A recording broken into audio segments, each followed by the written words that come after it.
Jizzax futbol tarixida Fayziyevlar alohida o'rin tutadi. Diyor Fayziyev, Davron Fayziyev nomlari viloyatimiz futbol ixlosmandlariga juda ham tanish. Ularning davomchisi O'zbekiston Serxio Ramosi deb muxlislar tomonidan e'tirof etilgan Elyor Orifov esa meni sinfdoshim bo'ladi. 9 yil maktabda birga o'qiganmiz. Jizzaxning So'g'diyona va Buxoro klublarida to'p surgan, ismi tanigandan beri futbolda 25 yillik tajribaga ega 8 yoshdan professional shug'ullanib keladi. Hozir shu yigit Voltrix nomlanuvchi futbol maktabiga asos solgan 7 yoshdan 12 yoshgacha bo'lgan bolalarga shaxsan o'zi saboq beryapti, mashg'ulotlar o'tkazyapti. Mashg'ulotlar erta tong 7 dan 9 gacha va tushdan keyin 17:30, 19:00 oralig'idagi smenalarda bo'lib o'tadi. Talabga ko'ra bola bilan individual mashq ham qilishadi. Voltrix klubining boshqalarda yo'q eng katta ustunliklardan biri 25 yil real futbolda to'plangan Elyor Oripovning shaxsan o'zi murabbiylik qilayotgani. O'zini yaxshi tomonlama ko'rsatgan bolalarda murabbiy tavsiyasiga ko'ra professional futbolga o'tishlarda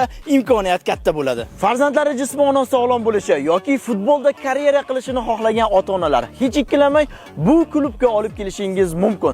Mashg'ulotlar narxi oyiga 300 ming so'm. Agar siz Jizzax Town nomidan kelsangiz 250 ming so'm qilib berishadi. Lekin bu aksiya ma'lum vaqt amal qiladi. Tezroq ulgurib qoling. Manzil Hamzadagi 8-maktab maydoni. Batafsil ma'lumot olish uchun quyidagi raqamlarga bog'laning.